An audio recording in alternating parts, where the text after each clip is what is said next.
Need your daily fix on mixed martial arts? We're going to kind of recap Bellator 155. From UFC 198. Who's who? Kind of a controversial decision. And who's not? I couldn't figure out why, and then it hit me. Well, don't you fret, because Golden State Media Concepts got you covered. Get your daily dose of MMA podcasts. Everything from the UFC, Bellator Fighting Championships, Extreme Cage Fighting, Invicta Fighting Championships, and so much more. Join us as we talk about some of the biggest names in mixed martial arts. We've got you covered here on Golden State Media Concepts MMA Podcast.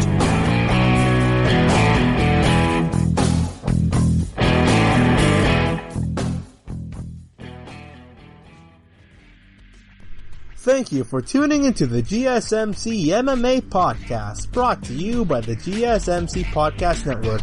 I'm your host, Arnel De Leon, and hopefully you are doing well for yourself. You, your friends, your family, whether you live in the States or internationally, I hope you are doing well for yourself during a time of major uncertainty. While there are many negative things happening right now in the world that I do feel like every single day, something new, like an asteroid. I'll check out my Twitter. Somebody said, oh, you know what? An asteroid hasn't hit us yet. I wouldn't be surprised if it happened. And so, it's a recurring thing, like meteors, asteroids, I don't know, aliens coming in and destroying everything. Yeah, that's a real possibility now, because 2020 has been so bad and so unpredictable that there's no way we can predict this. None. And also, me being Filipino, apparently there was a very rare possibility of a volcano erupting, and a volcano erupted in the Philippines, which is like a very, very, very, very, very, very low probability of happening, but it happened, and it happened the year of 2020, just recently as of a month and a half ago. So yeah, meteors, asteroids, anything can happen in the year of 2020, but all we can do right now, cross our fingers, be optimistic, be safe, be healthy, and we can go push on. We're over halfway there of the year 2020, and I hope everyone is doing their best to survive, gosh darn it. So we're moving into the next UFC. So I'm sad. I really am sad that the UFC Fight Island stuff, it's ended.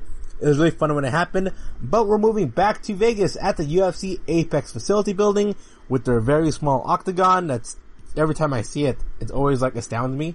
I can't tell if the octagon is too small or the fighters look increasingly huge. It's weird to tell at times. But the UFC is coming back at the Apex facility building. UFC Fight Night, Derek Brunson against Edmen Shabazyan, coming up Saturday, August 1st. So at the time of this recording, it would be about 3 days from now. It's this Saturday. I'm recording right now on a Tuesday. So we got Derek Brunson against Edmen Shabazyan, Juan Calderwood against Jennifer Maia, Vicente Luque against Randy Brown, Landa Venata against Bobby Green, and Kevin Holland versus Trevin Giles. So looking at this fight card here, it's very fun. It'll be a very, very fun fight card. I don't see any of these fights being boring. I legitimately don't. Landa Venata versus Bobby Green, Vicente Luque against Randy Brown. Vicente Luque against Randy Brown, I'm gonna say this right now, it's gonna be the fight of the night. If you haven't seen Vicente Luque's performances or his recent fights, I highly recommend it. The guy is pretty much a show stealer for me. And then we have a real treat here. Juan Calderwood against Jennifer Maia. Juan Calderwood, so Jennifer Maia was supposed to fight somebody else, but Calderwood is not stepping in. And here's the fun part. Calderwood is, if you haven't heard about Juan Calderwood, she is arguably the second best fighter in the entire women's fight division. The second best, right behind Valentina Shevchenko. And Juan Calderwood was supposed to fight against Valentina Shevchenko, but because of Valentina going through injury concerns, COVID, her promoting a movie, Valentina's are currently unavailable, and Juan Calderwood, for the past couple months, is just waiting. She's buying her time, being like, okay, you know what? I'm next in line against Valentina. Even Dana White himself says, Juan Calderwood is next in line against Valentina Shevchenko. And he's trying to push the fight all the time. The fight, I think, at this point in the year 2020 got canceled twice. It got rebooked twice and got canceled twice. And now we have Calderwood against Jennifer Maia. That's a real huge risk. It's a real huge risk for somebody who is a normal contender to go fight against someone as dangerous as Jennifer Maia, who at the time of this recording is ranked number 6. So she's up there in the rankings in the fight division. And right now there are a lot of other flyweights coming up who are outside the top 10, who are young prospects, who are building themselves up into the flyweight division right now. So the flyweight division now, it's getting increasingly dangerous. So it's very strange, but yet understandable as to why Joanne Calderwood is skipping her title fight and just going towards a fight against Jennifer Maia, because these fighters, they don't make that much money. They don't. I was looking at, so the NBA just came back. I'm a huge NBA basketball fan. I'm a huge MMA fan. And when I look over to the NBA bubble, because right now they have a basketball event happening in Disney World, it's called The Bubble. And when you go on Twitter, everyone's being like, oh man, thank goodness for the NBA for being the first major sports organization to bounce back from COVID. And I find that so strange. Because that's how people say it. The NBA, National Basketball Association, is the first major sports organization in America to bounce back from COVID. And there are a lot of tweets already replying to this one person. I think this person got like 261 likes, and several other people started replying back saying, hey, what about the UFC? What about the UFC? UFC's been back. Why is no one talking about the UFC as it pertains to sports making a resurgence? And immediately, one person responded, the UFC isn't big time, so that's why we're not calling it, we're not respecting it like we should. And then he started bringing up fighter salaries, where he says, Khabib Nurmagomedov and Conor McGregor are the only rich athletes in UFC. Meanwhile, there are other fighters who make 50K, 150K.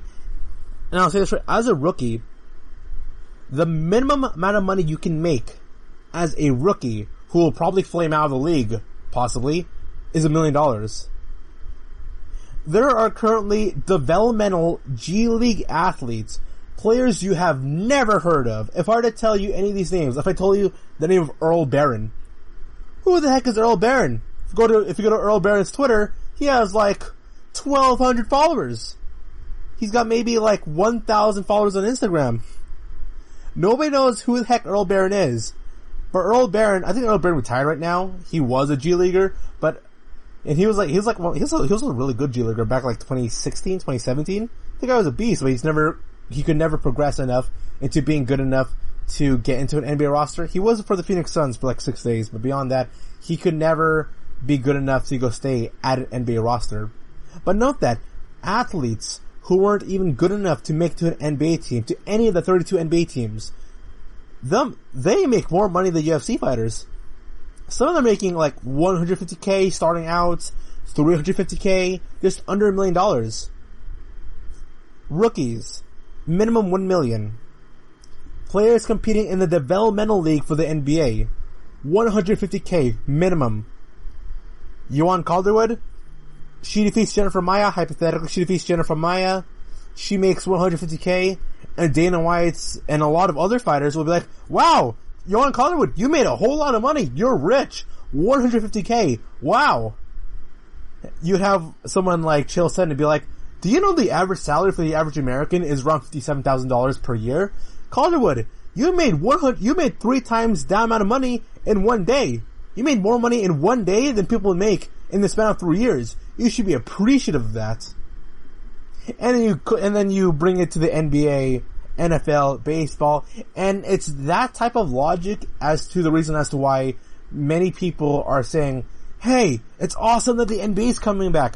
Finally, a legitimate, big, major organization is coming back to America. Thank goodness. There are a lot of people mapping it down July 30, July 30, July 30. There's more hype for the NBA making its big comeback on July 30th than when the UFC tried to make a comeback after UFC London shut down. Because that's how big the NBA Association is. And now that you have a good idea of how big the money is relative towards other major sport organizations, it makes sense for Joanne Calderwood, who is an athlete who, and by the way, I can't imagine an athlete not comparing themselves to other athletes. I just can't think.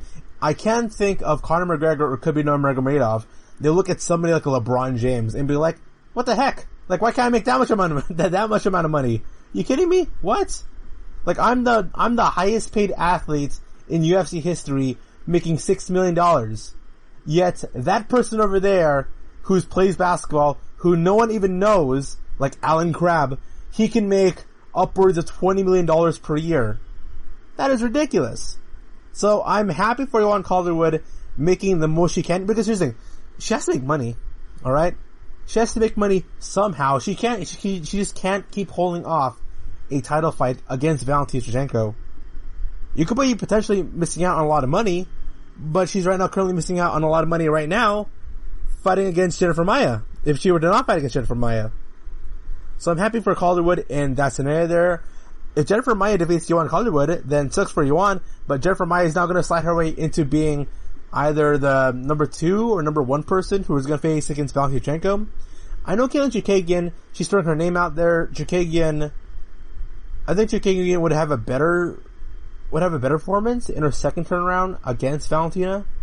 That's what I believe. But right now I'm looking at the women's fight scene right now, and I don't see anybody within the top 6 who can take on Katlyn Chookagian other than Joanne Calderwood. Jennifer Maia, maybe. And then we're going to the middleweights over here. The main event, Derek Brunson against Edmen Shabazyan. Ooh, man. So, I was rewatching back Derek Brunson and Edmen Shabazyan fights. It's a tough pick. I won't be surprised if the betting odds here is around like minus 110. It's a really close fight here, because both these fighters stylistically, they match up with one another pretty well. Derek Brunson has fought and has competed at the highest level in the UFC. Compared to Shahbazian, like, yes, he had an impressive victory over Brad Tavares, but if you were to compare the level of competition between Edmen Shabazyan defeating someone like a Brad Tavares and somebody in the Contender Series of Dana White's Contender Series, compare that to Derek Brunson who knocked out Lyoto Machida. Yeah, like, it's really tough. It's really tough for Edmen Shabazyan here. There's a lot of hype for Shabazyan. He's coming in from the Ronda Rousey training camp, so there's going to be a whole lot of hype for Shabazyan here. And if you look at his fights, there's a lot of reason to be hyped. He's a young, good-looking dude, really great knockout artist. He had this insane leg kick on Brad Tavares, which came out of nowhere. I didn't really expect that. And Tavares is he's a veteran. He's a veteran of the sport. So Shabazyan versus Derek Brunson. Oh man, it's close. Who will win between those two?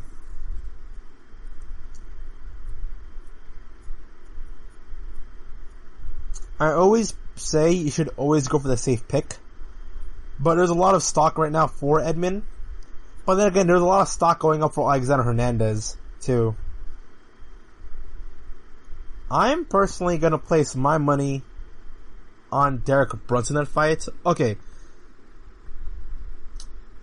Who is the more dynamic striker of the two? Okay, Edmen Shabazyan is the faster striker. In terms of knockout power, they're both pretty similar. I say Derek Brunson has more knockout power than Edmen Shabazyan, but Edmen Shabazyan is a lot more better as it pertains to putting out a high volume of strikes. I can see the fight happening where Edmen Shabazyan can win this fight through just overwhelming Derek Brunson. That's a real possibility of happening. But if both of these fighters were to punch each other, who's most likely to be knocked out? Edmen Shabazyan. Derek Brunson is a physical beast. He's incredibly strong, and he only needs one punch to go knock you out, compared to Shabazyan, who needs time to work that way up. He can pull out a highlight reel knockout, but he needs time to work into that spot compared to Derek Brunson, who only needs one insane punch. But Shabazyan's a lot more faster. He's a lot more better to look at in terms of striking. His boxing, kickboxing is a lot more... There's a lot more happening with Edmen Shabazyan's kickboxing as opposed to Derek Brunson's boxing from there. This isn't going to go to the ground. I don't expect it to be. This fight can go to the ground, but I don't expect it to reach that point. I say this fight could potentially end early in the second round.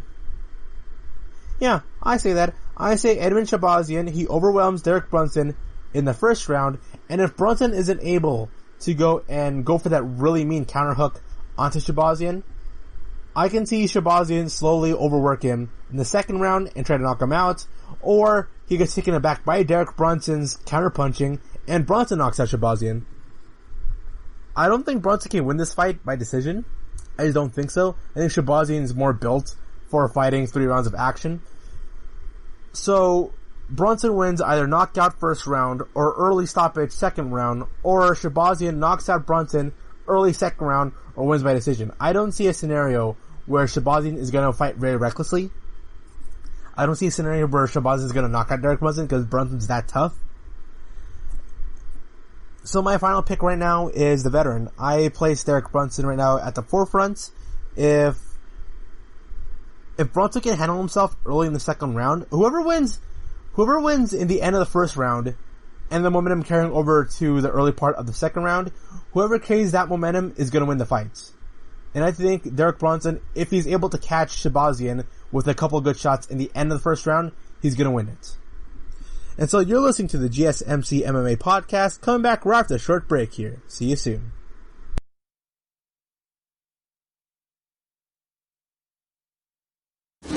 Check out the show built around the women of MMA. From the UFC to the extreme cage fighting, we got the fights covered. Listen. It's the Golden State Media Concepts Women's MMA Podcast. The latest news of upcoming fights, discussions of previous matches. Join us as we talk to and about the biggest names in women's mixed martial arts, past, present, and future. When it's the women's fight game, you know where to listen to. The Golden State Media Concepts Women's MMA Podcast. This is your ultimate stop for everything sports. The Golden State Media Concepts Sports Podcast. Should I say more? From the NFL, MLB, the NBA to MMA, it's all in here. The Golden State Media Concepts Sports Podcast. Listen now. And we are back. Once again, UFC FIght Night coming up this Saturday, August 1st. It's going to be a real fun one. Derek Brunson against Edmen Shabazyan. I hope you guys watch it there on ESPN+. And now this coming in from ESPN, Khabib Nurmagomedov versus Justin Gaethje finally set for October 24. The showdown between UFC lightweight champion Khabib Nurmagomedov and interim champion Justin Gaethje has been expected for months, with the only question being when it would happen. Now the fight date is set. UFC President Dana White told CNN on Tuesday that the fight will be on October 24 with no venue announced, probably be at the UFC Apex facility building. That fight's going to happen, White said during an appearance on CNN. Khabib versus Gaichi, October 24. And so Khabib versus Justin Gaethje, October. That's very interesting because initially we were given reports that it was going to be happening in September, late September. That's what Khabib was saying. That's what Khabib's camp was saying. Before the whole coronavirus COVID pandemic thing, that was right in the beginning of the whole COVID-19 pandemic. He was saying September. I'm pretty sure Dana White was pushing for a September event also. And then tragedy struck at Khabib's life. His father passed away as a result of COVID-19. And from then on, it became really confusing. This whole situation right now with the lightweight division has been pretty much a confusing mess here. It's a confusing, complicated mess. It was going to be Khabib against Tony Ferguson. That fight got canceled 4 times. And then it was finally going to happen. And then there was this weird scenario where representatives of the UFC were talking with Khabib. People were unsure of where exactly the next UFC event was going to happen. Khabib traveled to Russia. And then the airports were being closed. It is miscommunication from both parties, from Khabib's camp, from the UFC camp, and next thing you know, Khabib, he can't even leave. He can't even leave his own country. Which then leads to Justin Gaethje fighting against Tony Ferguson. That fight could have been cancelled. Tony Ferguson could have been like, you know what? I'm not gonna fight against Justin Gaethje. I'm the next in line person for against Khabib Nurmagomedov's title, for the lightweight title, and I'm just gonna go skip Justin Gaethje. I'm gonna buy my time. I'm gonna wait. But Tony Ferguson instead was like, you know what? I'm gonna fight anybody. I'm the champ. I'm the real champ of the lightweight division. I'm going to go out there. I'm going to fight. And then he fought a really game Justin Gaethje that I'm pretty sure the majority of people did not see coming. Tony Ferguson was coming to the fight against Justin Gaethje as a favorite. I said Tony Ferguson was going to defeat Justin Gaethje because Justin Gaethje had about a week's, 8-day notice. He had an 8-day notice to go cut weight and prep up against a really good fighter in Ferguson. And then Justin Gaethje had the best performance of his entire career against Ferguson, stripping him from the interim title and then he was going to be fighting against Kabir Nurmagomedov on September, and then Khabib's father passes away, and then we have no clue what's going on with Khabib's camp, and now it's being reported by Dana White himself, and also by Dana White's, Khabib's manager, that Khabib will be making a comeback. There's going to be no retirement, but now we're hearing reports that Khabib wants to retire. We don't know if that's true. We don't know if that's not true. We don't know what's happening here. And now, here's the thing. Khabib only has 2 fights left in his contract. He only has 2 fights left. It doesn't seem like, there's no signs showing that he's willing to go and re-sign a contract, to sign a multiple-year contract. This could be another scenario where another fighter is going to retire as champion, just like Henry Cejudo. And it really upsets me that we're having champions who are perfectly fine dropping their title. I understand that they're human beings. They can do whatever they want, really. But we're going through a scenario right now where we have champions, and then the championship just the belt gets vacated, and then the person next in line becomes champion, but there's a mystique of being a paperweight champion. It's so bizarre right now. It really is. Like John Jones, he wants to leave the light heavyweight division and go heavyweight. We have Amanda Nunes. She's the current featherweight champion right now, but there's no champion right now in the featherweight division. Then we had Conor McGregor situation. It's so, it's frustrating. It really, really is frustrating knowing that we got champions and they're not gonna go out, losing. They're gonna go out retiring. And so how we place them in the all-time rankings is just very strange and very weird and kind of complicated. But Khabib, he's gonna be fighting against Justin Gaethje. It's gonna be the biggest test of Khabib's career. No doubt about that. Because we have not seen Khabib against Ferguson. I don't think that fight's gonna happen. To be honest with you, I just really don't. Somebody as good as wrestling defense or defending the takedown as Justin Gaethje, it'd be very interesting. It really is, because Gaichi was a wrestler, and then he just abandoned wrestling because he just doesn't like wrestling. But he was an exceptionally really good wrestler, and then he shifted towards being a boxer, and now he is primarily known as a boxer, but he does have that wrestling pedigree. He can go toe-to-toe with Khabib and handle himself if he gets taken down. He really can. We haven't really seen it, but I think Justin Gaethje, he has a 70% takedown defense ratio. He defends 70% of all takedowns given onto him, which is incredibly impressive. Absolutely insane. So Gaethje versus Khabib. And here's another thing.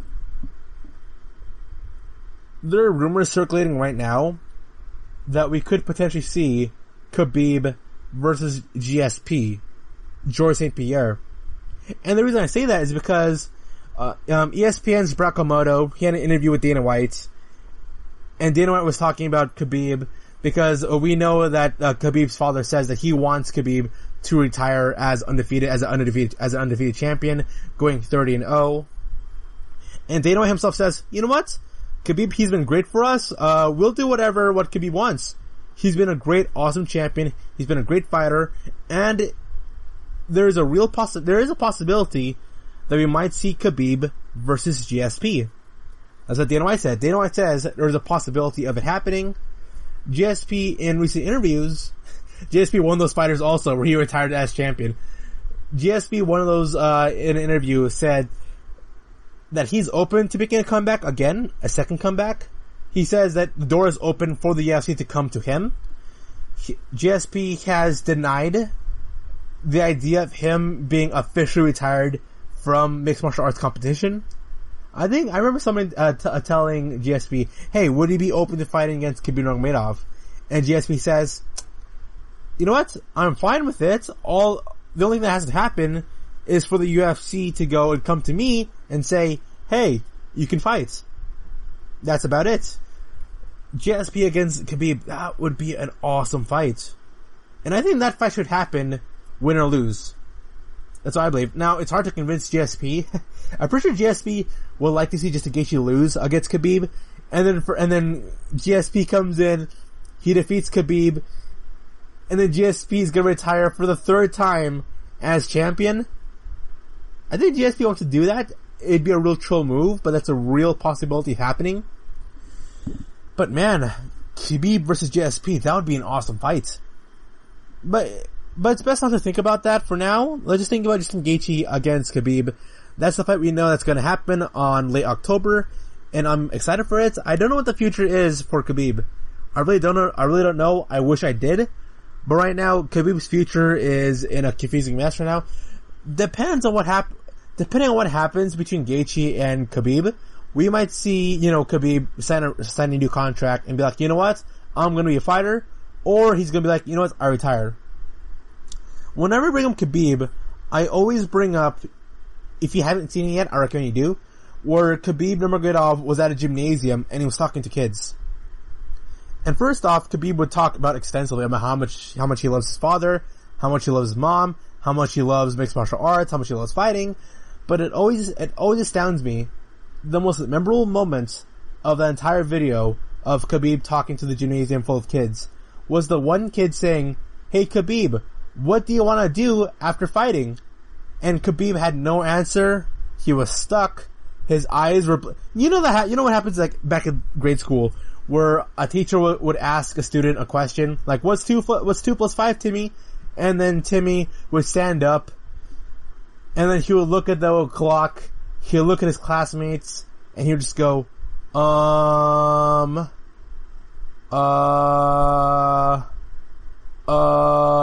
what happened with Khabib. But instead of going and he went, oof.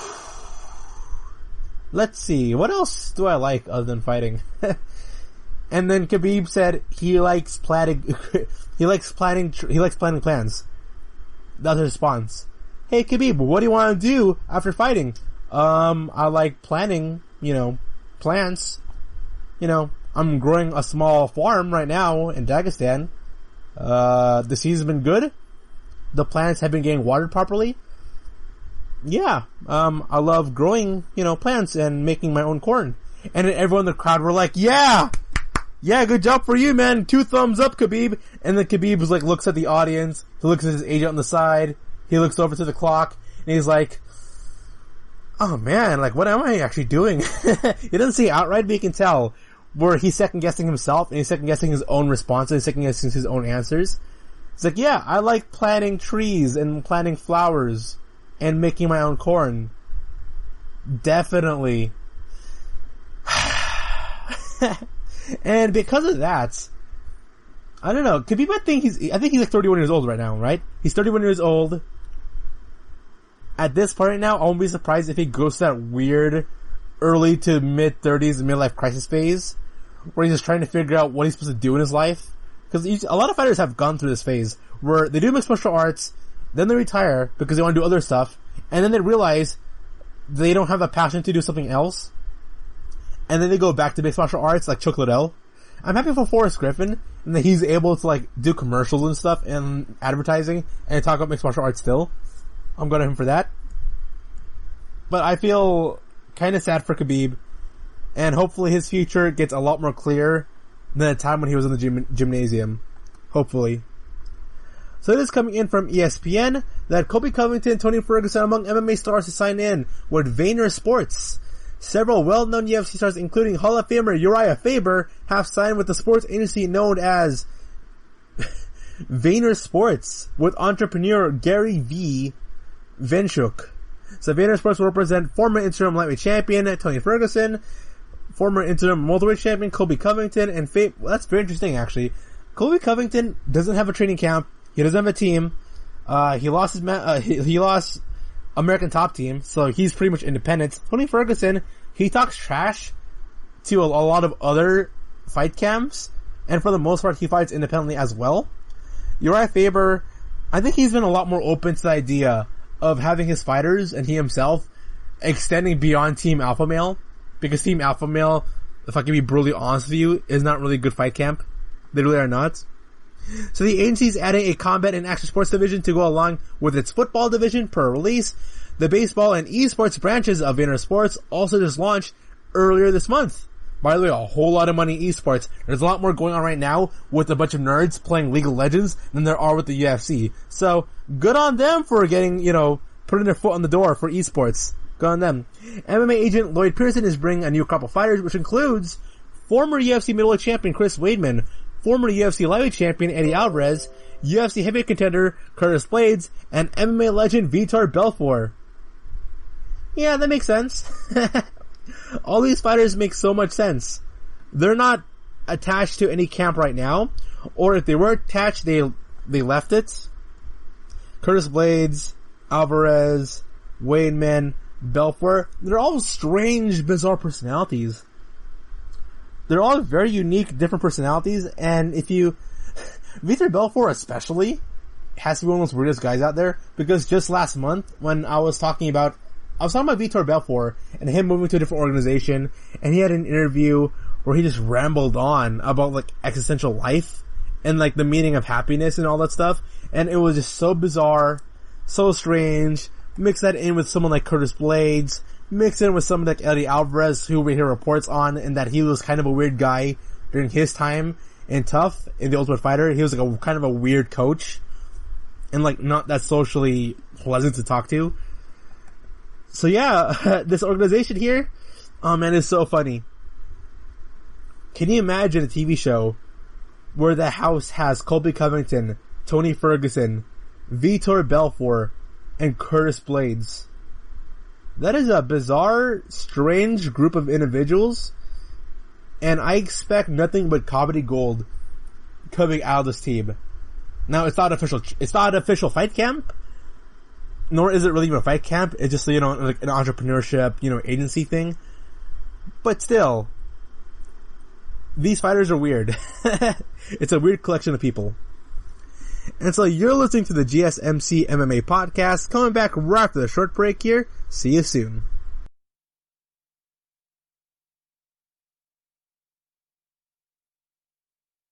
Tired of searching the vast jungle of podcasts? Now listen close and hear this out. There's a podcast network that covers just about everything that you've been searching. Hey! The Golden State Media Concepts Podcast Network is here. Nothing less than a podcast bliss with endless hours of podcast coverage. From news, sports, music, fashion, cooking, entertainment, fantasy, football, and so much more. So stop lurking around and go straight out to the Golden State Media Concepts Podcast Network. Guaranteed to fill that podcast itch. Whatever it may be. Visit us at www.gsmcpodcast.com. Follow us on Facebook and Twitter, and download us on iTunes, SoundCloud, and Google Play.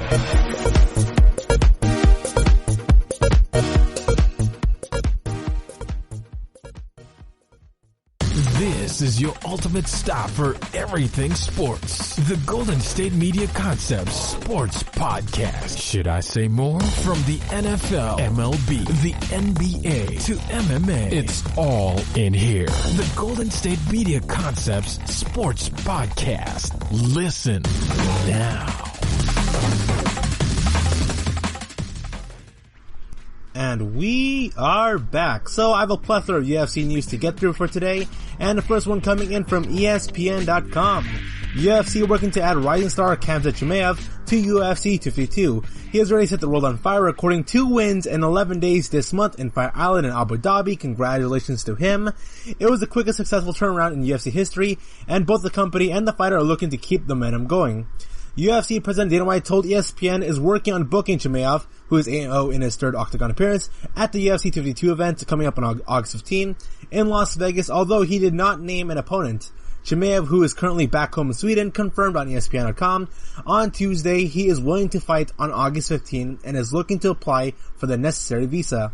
I hear the interview, but I'm waiting to see if my manager is calling me. We will see. Dana said to start working tomorrow for a visa to come to the USA. A former amateur wrestler, Chimaev submitted John Phillips in a middleweight bout at UFC Fight Night at July 15 and came right back with a knockout against Rice McKee in welterweight contest on July 25th. The 26-year-old intends to fight primarily at welterweights moving forward, but will likely to win titles in both weight classes. When asked what kind of opponent Chimaev believes he's ready for, the Sweden responded, "I don't think they want to give me a tough fight because I only have 2 fights, but if they do, I will be happy to smash somebody from the top 10. Right now, I don't think he's going to fight someone in the top 10 right now. I think he needs 1 or 2 more fights left. Dubbed Khabib 2.0 by his manager, a nod to the undefeated lightweight Khabib, Chimaev became only the second fighter in the UFC's modern era to land at least 100 total strikes and absorb 2 or fewer in his first 2 fights. He has landed 192 strikes in a total so far in the UFC and absorbed only 2. The only other man to accomplish this feat is former heavyweight champ Cain Velasquez. As soon as possible, said Chimaev. When asked how quickly he believes he can win a UFC title, he goes on to say, I will not fight once a year, 5, 6, 7, as many as possible. If I win all my fights, if I finish everybody like I do, I get it soon. In other news, Cody Garbrandt wants to drop down and he wants to fight against Deiveson Figueiredo, who right now is the current champion for the flyweight division after Henry Cejudo vacated it. He had a really good fight against Joseph Benavidez. So Cody Garbrandt is looking to become the 7th fighter in UFC history to win titles in multiple weight classes. A former bantamweight champion, Garbrandt told Espn he's personally asked UFC President Dana White to allow him to drop to flyweight to challenge newly crowned 125-pound champion Deiveson Figueiredo. Garbrandt, 29, said he reached out to White immediately after Figueiredo won the belt on July 18 at Fight Island. As far as I know, said Cody Garbrandt, when asked if he's the number 1 contender at 125 pounds, I don't have a contract in hand. I'm waiting on that. I talked to Dana when he was on Fight Island and he said, I'll work on it. I just got done working out and I weigh 145. I don't cut weight to fight at 135. I can be very dangerous at 125 and at 135. ESPN asked Dana White earlier this week if Cody Garbrandt will fight for the belt next, which he responded, anything is possible. Okay, gonna throw out my personal 2 cents there. Cody Garbrandt probably messaged Dana White, and then Dana White just saw it, and he's like, whatever. Clicks, okay, whatever, sure. And that's about it. I don't think Dana White really is thinking Cody Garbrandt should go fight next against Deiveson. That'd be a really interesting matchup. It'd be incredibly fun, without a doubt about it. It's a really good matchup for Garbrandt, really bad matchup for Deiveson. But right now, I think just, to establish a pecking order here, I think it would be really good for Cody Garbrandt to at least have 1 fight in the flyweight division before fighting against Deiveson. Figueiredo, who's 19-1, looked very impressive in his first round knockout win over Joseph Benavidez at UFC Fight Night on July 18 at Fight Island on Yas Island, Abu Dhabi. The Brazilian champion is 8-1 in the UFC with 6 wins by stoppage, in addition to Garbrandt, who is coming off a knockout win against Pedro Munoz at 135 pounds, which has to be one of the best flash knockouts I've ever seen, to be honest with you. Yes, you should consider flyweights Brandon Moreno, Alex Perez, Askar Askarov as other number 1 contender options. Askar Askarov against Cody Garbrandt, winner of that fights against Figueiredo. That's a real personal matchup that I would definitely love to see. Regardless of whether he's next, Garbrandt says he's determined to compete at 125 and 135. He won the bantamweight championship December of 2016, but then he went through a series of losses against TJ Dillashaw. He then went through another loss, and then he was kind of a downturn. And then good on him for Cody Garbrandt. Congratulations for Cody Garbrandt being like, okay, I need to move past Team Alpha Male because Team Alpha Male is not doing it for me. I got to go and extend my training camp. He went over to New Jersey. He got a new coach, and he's kind of half-heartedly Team Alpha Male, but also half-heartedly in New Jersey also. So kind of a little bit of both, but I'm happy for Cody Garbrandt in that he's finally expanding his game. He's very patient. Him against Figueiredo. Ooh, man. Cody Garbrandt should win that fight, but you can't count Deiveson out. You really can't. And so, we got a ratings report in for UFC. UFC on ESPN, this is coming in from MMAfighting.com, yeah, by the way. UFC on ESPN 14 lands at number 1 for Saturday cable ratings. Bellator struggles in its return. So this event here was Robert Whittaker versus Darren Till, really fun fight. UFC on ESPN 14 was another hit for the promotion with the card headlined by former middleweight champion Robert Whittaker and Darren Till, ending Saturday nights at the number 1 rated show on cable. And it was also the very last show at Fire Island. According to the Nielsen rating system, UFC on ESPN 14 averaged a 908,000 viewers for the broadcast that kicked off at 8 p.m. Eastern Time. The peak for the show came in at 1.2 million viewers. The card also received a .35 rating in the coveted 18 to 49 demographic. Congratulations there, which helped propel the UFC card to number 1 on cable this past Saturday night.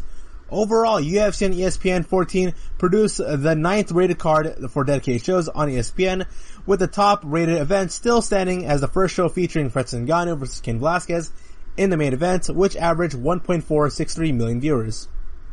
UFC on ESPN 14 was also simulcasted on ESPN Plus, which would also provide additional viewership numbers, which is how I watch it, but that is a subscription-based service, and those ratings are not available publicly. The UFC on ESPN 14 prelim card, which kicked off at 5 p.m. Eastern Time on Saturday, also averaged 500,000 viewers. Congratulations there, man. 500,000 viewers? Awesome. The UFC also enjoyed a robust rating success since coming back as the first major promotion to start staging events again during the coronavirus pandemic. Numerous cards have ended Saturday night I'm really interested about this. am interested in how well the UFC will do with its fight cards relative to the NBA season making a comeback. Really, I'm wondering there. Additional sports are making a comeback right now, which will begin to provide the UFC some competition Saturday, with Major League Baseball returning a few days ago, with the NBA to follow with the restarts of their season on July 30th. Meanwhile, let's see how Bellator is doing.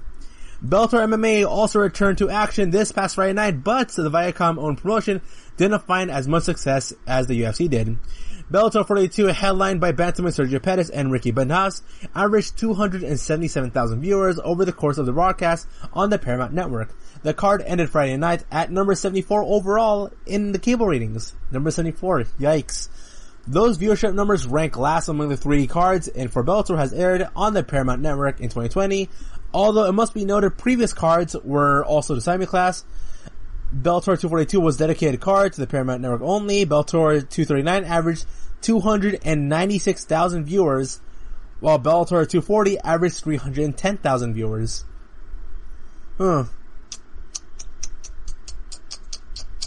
Okay. The next card for the UFC will take place on Saturday night, this coming Saturday. That show is going to feature Edmen Shabazyan against Derek Brunson. The main event is only being broadcast on ESPN Plus. Meanwhile, Bellator will return on August 7 for a card headlined by former lightweight champion Michael Chandler taking on Benson Henderson, with the show simulcast on both the Paramount Network and DAZN. Though, that's going to be a really fun fight, man. Benson Henderson versus Michael Chandler. A part of me should not be surprised about this, in the sense that in the month of July, all the hype is Fight Island. Why would you want to... Because the UFC, they're going to get back to normal again. Everything's going to get back on track. I mean, things are getting back on track this Saturday.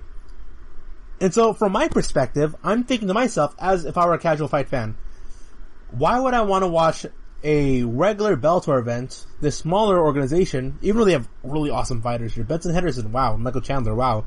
I would argue right now, the Henderson versus Michael Chandler fights might be better than Derek Brunson versus Edmen Shabazyan, because that's a hardcore MMA fan in me.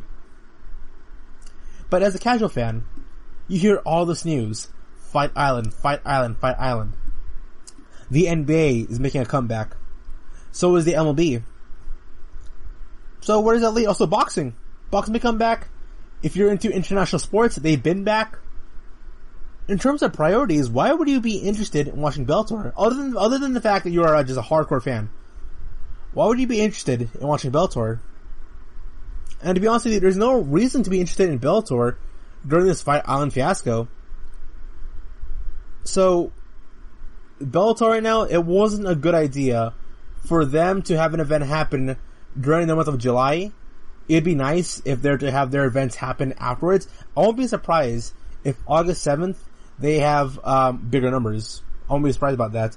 But I also won't be surprised if they also have lower numbers, and not just them, but also I won't be surprised if, the UFC also also gets less numbers in their UFC shows, because the NBA, MLB, two much larger organizations. It's gonna be very tough for right now for the UFC and for Bellator for coming up in the next month. We don't know what the future is for those two organizations as they push forward as it pertains to ratings right now, but they're going to have events. So if you're an MMA fan and you love mixed martial arts, we are going to see mixed martial arts events happen at a weekly basis right now, yet again. But in terms of ratings, I believe it's going to lose some casual audience members. I do believe so on that. In sad news, Gilbert Melendez, who is one of my favorite fighters, busted by USADA after UFC release, still hit with 2-year suspension. The former Strikeforce champion and UFC title contender was released by the UFC on October 12th, 2019. Only appears nobody told USADA until after he failed a drug test. At this point, it's just a salt in the wound for Gilbert Melendez' UFC career. The former Strikeforce champion came to the octagon with high expectations that he would be a major player among the promotion's lightweight elite. And while he battled for the lightweight title he battled for it twice actually, losing controversially to Benson Henderson in his debut, and not at all controversially to Anthony Pettis a little more than a year afterwards. The rest of the time with the UFC has been marred with 2015 failed drug tests and injury troubles. He was officially released from his UFC contract in late 2019, having won just 1 bout over 6 years and 7 fights. Great fights though, I'll say. He's a great competitor. Great performances. Exactly when he was released, however, it has become a point of controversy. It's the center point of an announcement from USADA that Melendez has failed a second drug test and has been handed a 2-year suspension by the organization. According to arbitration documents released by the agency, the date of the test was October 16 of 2019, a full 4 days right after UFC had apparently cut him. Ooh, man, that's tough. That's just tough luck, man. His 2020 obviously isn't doing well for himself. Oh, man. What's next for Gilbert Melendez then? I was thinking that he would be perfect for Bellator. But now he's gone from USADA for 2 years. And with the current state as it is right now, especially in America, when it comes to like hiring and HR and all that stuff, how are you supposed to get a job? Like, unemployment rates are at the absolute highest it's been in years in America as a result of COVID. And now you got this one fighter here, this really good, amazing fighter. He's got no fights for his next 2 years. He's not signed with an organization because no organization is going to sign him, considering that he is retired. So what's next with him? I really am unsure. I can just only pray and hope that his career is going to be good. He has to go bounce back and somehow make up 2 years worth of a salary. Yikes. Especially considering the fact that he is, at the time of this recording, an ex-MMA fighter, because he's not active. He's not an active MMA fighter, so he's not making money in any shape or way. He has to go get a side job somewhere. And even then, the money he made being an MMA fighter probably wasn't all that much. Oh man, it's kind of sad thinking about that. So he's suspended by USADA. He's not signed to any major organization there. USADA is not obligated to accept that the effective date for the termination of Mr. Melendez's contract with the UFC is October 12th. Interesting. Hopefully things are cleared up and we get to see Melendez back in the octagon sooner rather than later. Because he is a great fighter. He really is one of the more underrated fighters in all of mixed martial arts, and hopefully things turn out well for him for the rest of 2020. And so you're listening to the GSMC MMA podcast. Coming back right after the short break here, I'll be talking about UFC 1. I've had a lot of time on my hands. I watched UFC 1, and it was a treat. A real treat.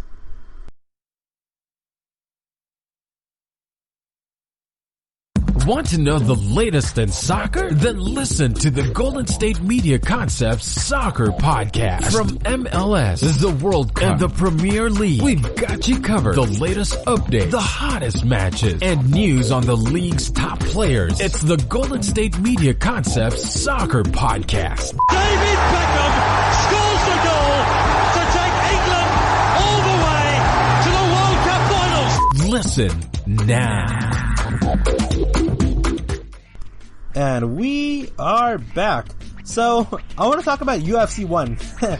I just talked about the Melendez story. There's a lot of negativity happening with mixed martial arts. Still, even though we're having a comeback here, Gilbert Melendez suspension, Khabib's father. We don't know what the future is for a lot of these fighters moving forward. For the UFC, title implications are very strange right now. America is kind of in a weird place. So, I want to talk about something that I just really enjoy watching. UFC 1. For those of you who have UFC on ESPN Plus, or if you, I think the entire show is on YouTube, I recommend each and everyone hearing this right now, go and watch UFC 1. Watch it on YouTube, watch it off Dailymotion, watch it off ESPN Plus. It's a real treat. absolutely one of the most insane things I've ever seen in my entire life. So I'm actually going to do a very quick recap here of UFC 1. I'll be talking about the matchups. I'll be talking about the production of this was insane. Alright. So for those of you who don't know, UFC 1, first ever event. It was the event that had Royce Gracie being the winner. And he was a real fan favorite of the show. He really was. It's very strange knowing that the audience really cheered loudly for Royce Gracie's grappling, but they really booed heavily on Ken Shamrock. Shamrock was a total heel here. And so, we had, Gerard Gordeau against Telia Tuli. Sumo against Savat. And this dude kicked the heck out of Tuli in the head. There was so much illegal action happening throughout all the events here that it was definitely a spectacle. UFC 1 is a true spectacle. And there probably will never be any event like UFC 1 ever again. Never. Because when the show first started.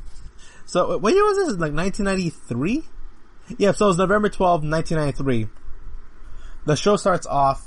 It's got that like early 90s fun happening. And you hear this person talking.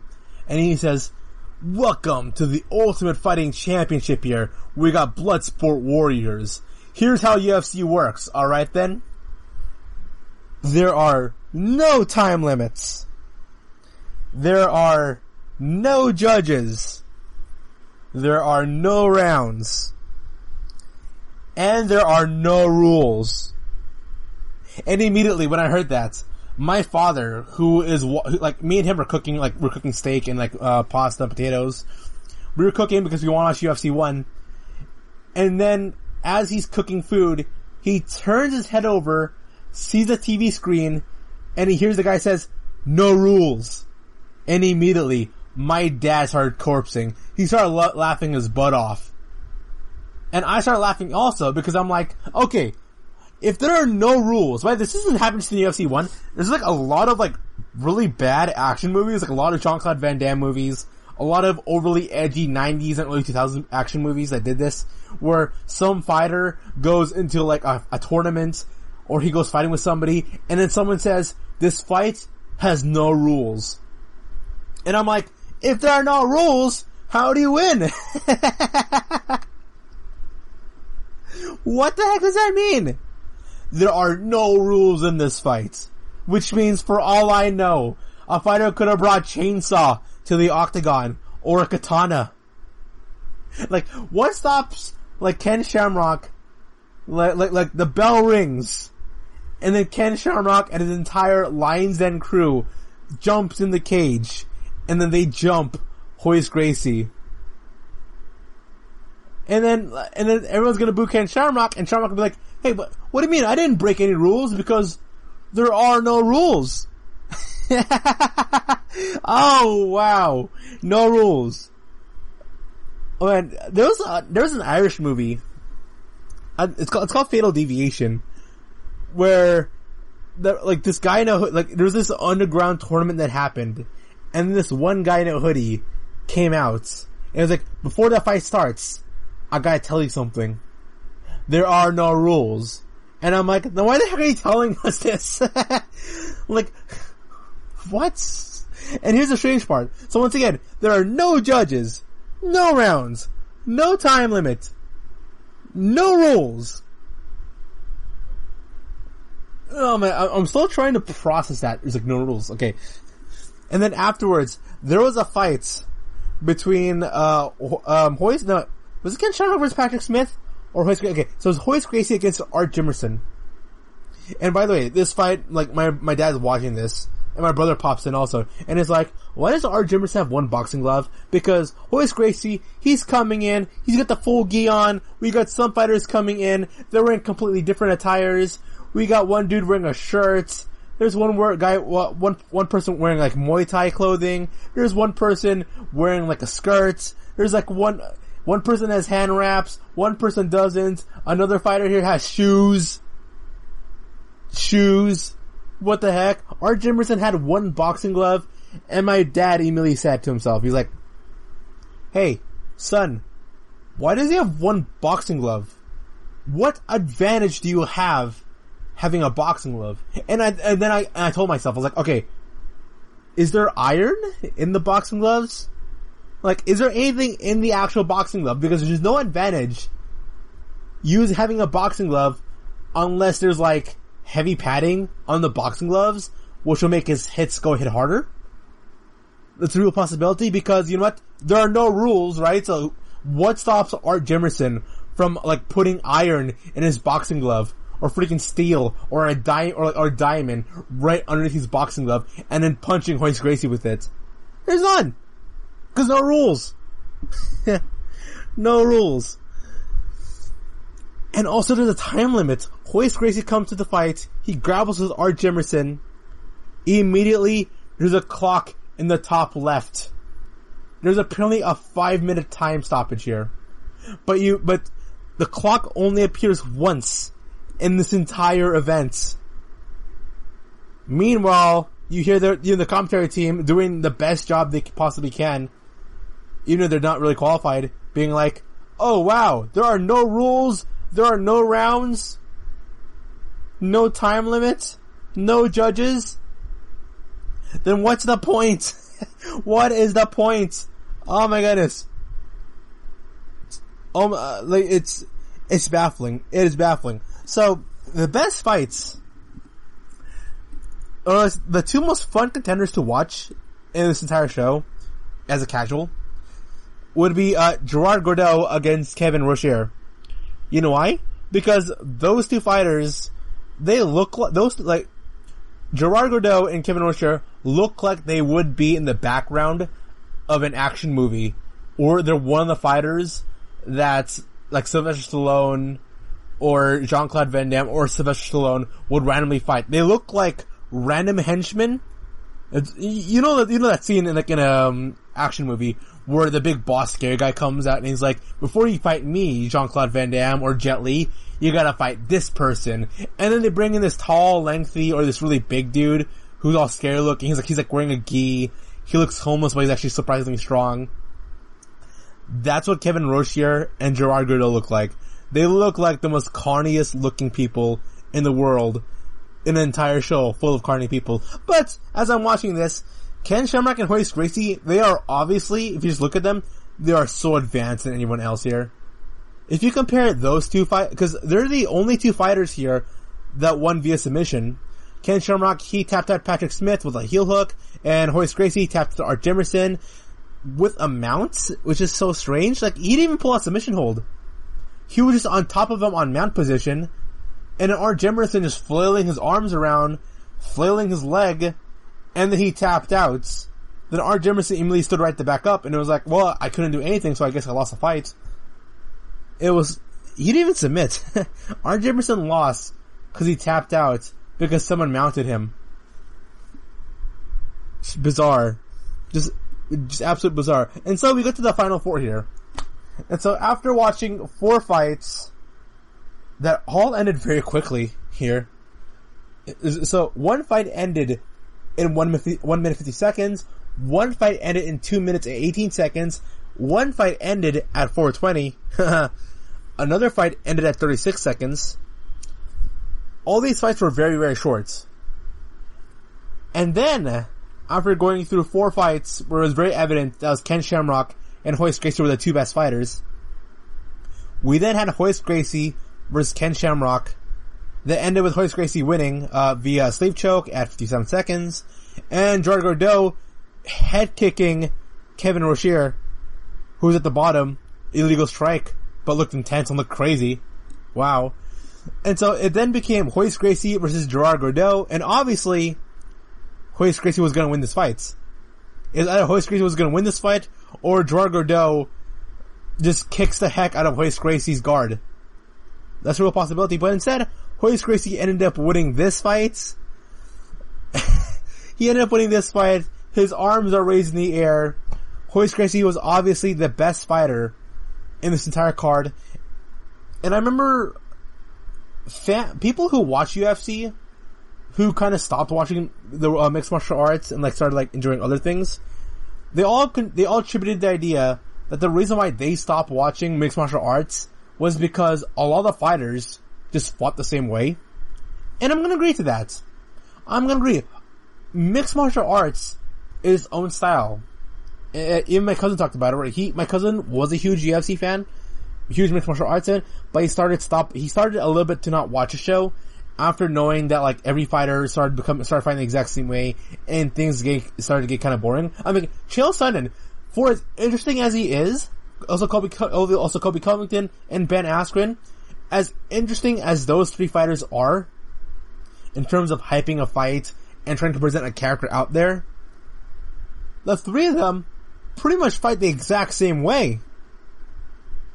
Not only that, I'm pretty sure you can go to any UFC show and you can go say, oh, that fighter, he fights like Ben Askren, or oh, that fighter fights like Chael Sonnen, or that fighter over there fights like X, or that fighter like there fights like Y. Like, even Israel Adesanya, who has to be one of the most exciting fighters, at least in my opinion, one of the most exciting fighters in all of UFC, he fights like Anderson Silva. Robert Whittaker fights like Chuck Liddell. Tyron Woodley fights like a smaller, who's that? Randleman. Yeah, he fights like a smaller Randleman. So it's impossible now to look at these fighters and be like, oh wow, they're a unique kind. Like, there are only a few fighters who are like that. So, Sean O'Malley, Conor McGregor, and then Zabit. Yeah. Zabit, Conor McGregor, and Sean O'Malley are the only three fighters who I can think of right off the bat who fight very uniquely that other fighters don't replicate. Or at least don't replicate successfully. Yoel Romero, he's his own bizarre type of fighter. You're not gonna see any fighter who fights like Yoel Romero also. There are some fighters that are incredibly unique, but then there are some fighters who you feel like, or when you watch, are templates of other fighters.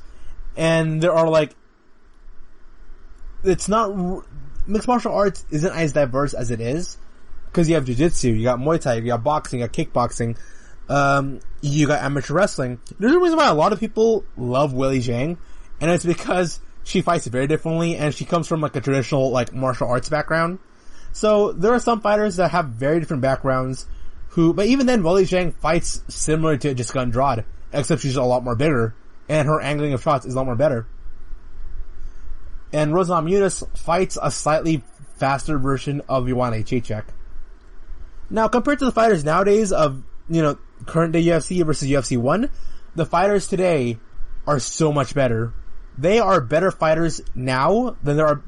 The fighters today in 2020 would completely destroy any of the fighters back at UFC 1. But it was more fun to watch the UFC 1 show knowing that these fighters are all very unique and all very different in their own way. You got sumo, you got savate, you got kickboxing, you got Muay Thai, you got shoot fighting, you got jiu-jitsu. All these fighters, although one-dimensional, it's not as homogenized as current UFC is. Because you'll have a fighter who is jiu-jitsu, who is wrestling, who is boxing, who can do X and Y, while back then you can have only one fighter who will only do X. You got another fighter who will only do Y. You got another fighter who will only do Z. And because of that, it's a lot more intriguing to see these fighting styles clash compared to, mixed martial arts. It's a weird history of MMA, and this is the result of it, where everything's all homogenized. But that's the reality, and I recommend people to go watch UFC 1.